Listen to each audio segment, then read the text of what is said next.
Amen. Amen. So let's proceed to our Sunday school. Amen. So our lesson for today is in lesson 21. About integrity. Amen. Alam na ba natin kung ano bang ang integrity? Yes. Do you know what integrity means is? No. Ah, What is integrity is Honesty. pure. The best. Integrity. Make it pure. Make us Yes. clean. Make us clean. Huh? Honest. honesty, yes. To be honest. Yeah. Amen. Do we have all our Sunday school book? So, integrity. Before we start, we pray. Opening, Father, I receive the grace to be upright in all my dealings in Jesus' name. Let's pray that God will give us grace to upright our dealings in our life. Amen. Amen. Amen. So, in our Bible passage, in Proverbs 11, 1-6, magbasahin ko sa Tagalog. Panginoon, ngunit ang ganap na timbangan ay kanyang kaluguran. Pagka dumarating ang kapalaluan ay dumarating nga ang kahihiyan, ngunit nasa mabaho ang karunungan. Nasa mababa ang karunungan. Sorry. Ang pagtatapat ng matuwid ay pagpapatnubay sa kanila, ngunit ang mga kasuwailan ng mga taksil ay papatay sa kanila. Ang mga kayamanan ay walang kabuluhan sa kaarawan ng puot, ngunit ang katuwiran ay nagliligtas sa kamatayan. Ang katwiran ng sakdal ay nagtuturo ng kanyang lakad, ngunit nabubuwal ang masama dahil sa kanyang sariling kasamaan. Ang katwiran ng mga matuwid ay nagliligtas sa kanila, ngunit silang gumagawa ng may karayahan ay madadakip sa kanilang mga kasamaan. Ang ating memory verse ay kinuha din sa Proverbs 11 verse 3. The integrity of upright shall guide them, but the perverseness of transgressors shall destroy them. Amen. Amen. In introduction, integrity comes from the Latin word integritas, which means wholeness or unbroken state. It is the state of being honest, just, or pure. Integrity covers the whole moral character. It is one of the dire needs of every believer and the society at large. Even the society at large, they need integrity. Amen. Amen. Amen. So I want to read also Daniel 3:16 to 18.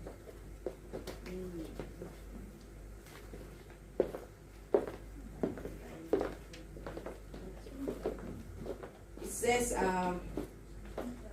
Shadrach, Meshach, and Abednego answered and said to the king, O Nebuchadnezzar, we are not careful to answer thee in this matter. If it be so, our God whom we serve is able to deliver us from the burning fiery furnace, and he will deliver us out of thine hand, O king. But if not, be it known unto thee, O king, that we will not serve thy God, nor worship the golden image which thou hast set up. So it means that yung integrity dito, sina Shadrach, Meshach, at Abednego, they will never bow down to the golden image that Nebuchadnezzar made. So the integrity is there, and God, they worship God.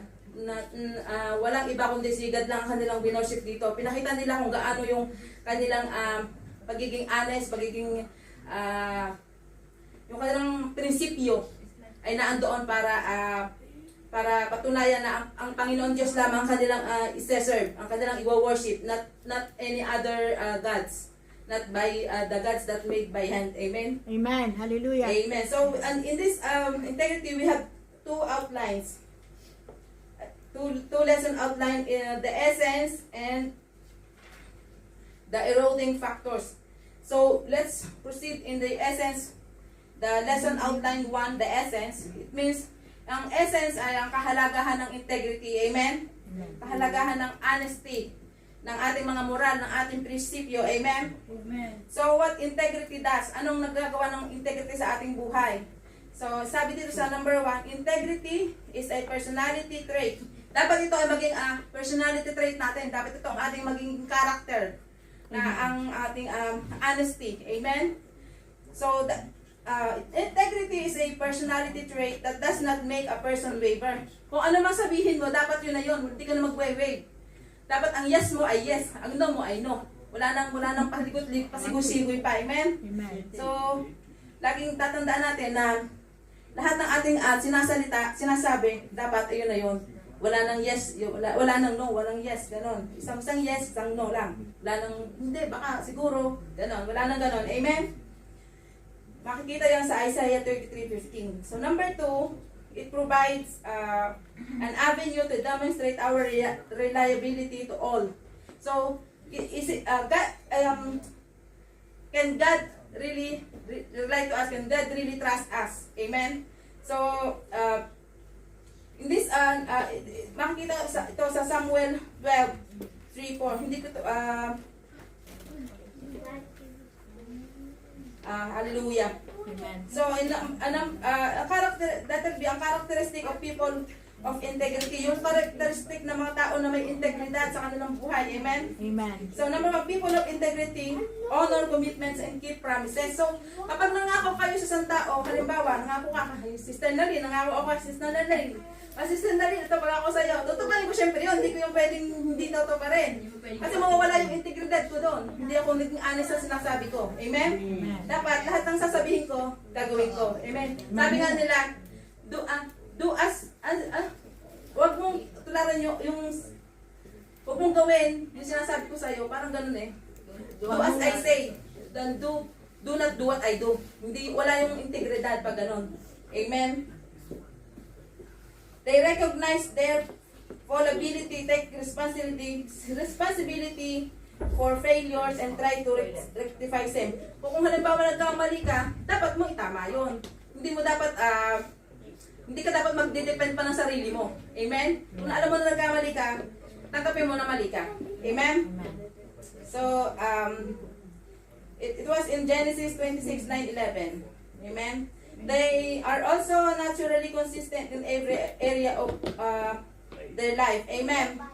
So, dito sa Luke 16:10, sinasabi lang dito na dapat meron kang permanent na salita. Kung ano sinabi mo, yun na yun.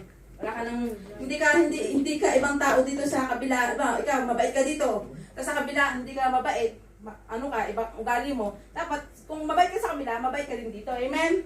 Amen. So, the Bible has records of people who exhibited integrity. They include, number 1, Abimelech, the king of Gerar. Kung natatandaan nyo noon, dito sa Genesis 20:37, kung natatandaan nyo noon nung tayo, binasa natin yung book ng Genesis, si Sarah at saka si Abraham, di ba? Si Sarah, inano ni Abimelech, parang gusto niya. Gusto niya Abimelech, kaso kasi pero, si Abraham. kasi nga, pero, ginawa din niya yung nangyari din yung kay Isaac at kay Rebecca. So ngayon, pero hindi siya si Abimelech, yung the king of Gerar, pinatunayan niya pa rin yung kanyang integrity. Inano niya pa rin, hindi niya hinayaan na makuha niya yung mga asawa nila. Amen? Ganon din kay Joseph, sa Genesis 47:14, si Joseph, nung binenta nila yung lahat na ibinenta nila ng mga produkto nila, lahat ng pera na nakolek na nila, ibinigay niya kay Pharaoh, lahat. Walang itinira sa kanya na pinapatunayan ni Joseph doon na ang kanyang integridad ay naandoon. Amen? So, kaya sa Samuel 12:3-4, ito naman, nung ginather niya yung Israelites, tinanong niya kung sino yung nakuhanan niya ng mga donkey, ng asses, ng parang may niloko daw siya. Pero sinabi ng mga Israelite na wala siyang niloko, wala siyang kinuha. Dahil kung meron, ibabalik na yun. Amen? Amen. King David also, in 1 Kings 9:4, ito, ibinounce ito ni God dahil si David ay kanyang man of, God of his own heart, right? Sabi, ayun ang, naibaws niya yung pati kay Solomon na sinabi niya na integridad ni David ay makatotohanan. Amen.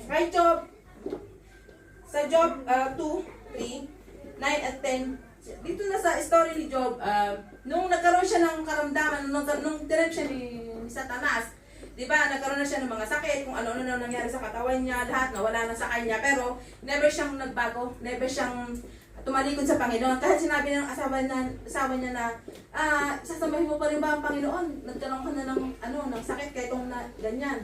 Sasambahin mo pa rin ba siya? Ganun. Pero si Job, hindi siya nagbago. Patuloy niya pa rin winorship ang Panginoon. Amen? Nandun pa rin yung kanyang integrity. Amen? Ganun din kay Paul. Si Paul naman, ang sabi dito sa Acts 20, 33, 34, din natin babasahin lahat ng mga verses because napakahaba na.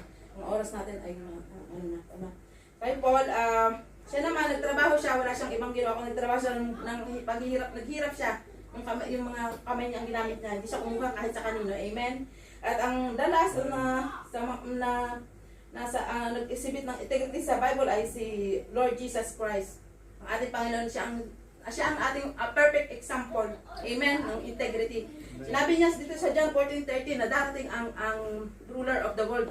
Pero wala siyang makikita sa Panginoon dahil ang Panginoon ay malinis. Amen? Amen. So, now we are in lesson outline 2 and eroding factors. Ito yung nagdi-destroy sa atin. Amen? Ito yung eroding factor that makes our integrity questionable. Amen? Amen. So, the quick fix mentality for worldly gains. Sa 2 Kings 5:20-23, ang story ni Hazai, kinolek niya lahat ng mga bayad, mga pera, mga clothes, pero sinabi ng hari na hindi pa talagang oras na yon. Kaya yun, nagkaroon siya ng soul, nagkaroon siya ng mga ketong-ketong. Amen? So, dapat hindi tayo magiging katulad ni Gehazi na magiging quick gains. Amen? Amen. So, preoccupation with gratifying desire resulting in lust. In 1 John 2:16 and 17. Kapag tayo, ang mga mata natin, ang mga kalamnan natin, ang mga isip natin ay nasa lust, wala tayong integridad doon. Kung ang iniisip natin lagi ay puro lust. Amen? Amen. Amen. So, and crave for material wealth at the expense of our loyalty. Kung halimbawa, bibili tayo ng mga bagay-bagay, kung ano ng mga expensive cars, o ano man na makakapag-satisfy sa atin, pero kapalit naman noon ay ating loyalty sa Panginoon. Amen? Wala tayong integrity doon. Amen? Basahin natin yan sa Matthew 26:14, pag may time tayo. Amen? Inability to maintain a consistent life. Yan yung kung pabago-bago kayo ng karakter ninyo. Wala kayong consistent. Amen? So, number 5, misappropriation of God's mercy and grace as an excuses of careless living and moral laxity. So, minsan sabi natin na parang gusto na natin gumamit siya kasi alam na ng Diyos ito, alam na ng Panginoon ito. Maiintindihan niya na tayo. Pero yun, walang integrity doon. Amen? Kaya dapat tayo lagi namumuhay tayo sa ating honesty. Amen? Huwag tayong magpadala sa kung anumang bagay. As a Christian, as a believer, we should always have our integrity. Amen? Sa conclusion, integrity help us to be upright. Amen? Amen. So, on our closing prayer, God bless help us to be Christian in integrity. Amen. Amen. Amen. So, do you have any question? We still have 1 minute. 1 minute? Meron ba kayong kahit ano, maganda sa English, ano ba Tagalog naman? Meron kayo share? Contribution. Anong mga karanasan ninyo about integrity? If you Go have, ahead. if you have share, if you can share about the topic today, you have something to share. Bigyan nyo ng mic. Amen. Amen. Don't worry, I will shout. Amen. Amen. Amen. Okay, I think, first of all, thank you. I will say from the topic you shared right now, integrity is first of all honest, right? I think we should live a life of honesty, Yes. right? It helps people to trust us so much. Yeah. No matter what, they know that this person must be honest. Mhm. So it helps people to entrust something that is Yes. essential in your life. Yes. Praise the Lord. Thank you. Amen. Thank Praise you, God. Brother I want Tito. to share also. Praise the Lord. If we are talking integrity, it's not only by our friends, Yes. our family, especially our wife, our husband. Hallelujah. You know, be honest. If your husband is in Philippines, don't come and go somewhere find boyfriend. That is one of integrity. Yes. Yes, You have to stand firm of your covenant.